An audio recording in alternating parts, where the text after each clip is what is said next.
করা হয়েছে। তো আলহামদুলিল্লাহ আজকে জুলাই বিপ্লবের মাধ্যমে শহীদদের আত্মত্যাগের মাধ্যমে আজকে এই ক্যাম্পাসের মধ্যে সেই নির্যাতন নিপীড়ন নেই, ক্যাম্পাসের মধ্যে গণরুম গ্যাস্ট্রুম কালচার নাই, কারো উপর কোনো কিছু চাপিয়ে দেওয়ার সেই কালচারটা নাই। তো এই কারণে যারা নবীন শিক্ষার্থীরা ক্যাম্পাসে এসেছে ফার্স্ট ইয়ার সেকেন্ড ইয়ারের, আমাদের সেই আগের দিনগুলো আমাদের জানা থাকা দরকার।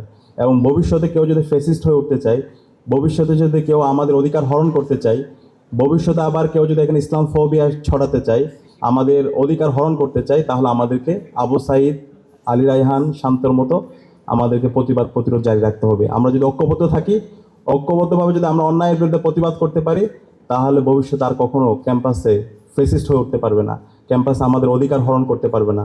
আমার হিজাব ফোবিয়া অথবা ইসলামোফোবিয়ার মাধ্যমে আমার অধিকার কেউ হরণ করতে পারবে না। তো আমি আপনাদেরকে অনুরোধ করব, আমরা যেন ঐক্যবদ্ধভাবে আমাদের সকল অন্যায়ের বিরুদ্ধে, জুলুমের বিরুদ্ধে যেন আমরা ঐক্যবদ্ধ থাকি। আমরা কি পারবো ইনশাআল্লাহ? ইনশাআল্লাহ। তো আমি আজকে ঢাকা বিশ্ববিদ্যালয় কেন্দ্রীয় ছাত্র সংসদের পক্ষ থেকে দাওয়া অ্যাসোসিয়েশন এবং ইসলামী ছাত্র শিবিরকে আন্তরিকভাবে ধন্যবাদ জানাচ্ছি। তারা এই প্রোগ্রামটি গত বছরও আয়োজন করেছে, গত বছর ইয়াসির কাদি এসেছিল এবং এই বছরও আয়োজন করেছে। এবং আমরা আশা রাখছি এই প্রোগ্রামটি সবসময় চলতে থাকবে ইনশাআল্লাহ। এবং এই প্রোগ্রামের মাধ্যমে আমরা আমাদের রমজান এবং রমজান পরবর্তী আমাদের জীবন কিভাবে পরিচালিত হবে, সেই জীবনটা আমরা এখান থেকে সঠিক নির্দেশনা পাবো ইনশাআল্লাহ। একই সাথে আমি আপনাদেরকে অনুরোধ করব, আমাদের রমজান মাস রহমত, মাগফিরাত, নাজাতের মাস।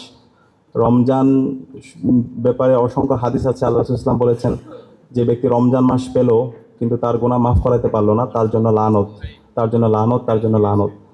এই রমজান মাসে আমাদের কাজ হচ্ছে আল্লাহর নৈকট্য অর্জন করা, আল্লাহর কাছাকাছি যাওয়ার চেষ্টা করা, আল্লাহর সাথে সম্পর্ক বৃদ্ধি করা। আল্লাহর কাছে যত বেশি সম্পর্ক বৃদ্ধি করা যায়, আল্লাহর কাছে যত বেশি বলা যায়, সেই আল্লাহর নৈকট্য অর্জন করার জন্য যা যা করা দরকার সেই কাজগুলো আমাদের করার জন্য চেষ্টা করা।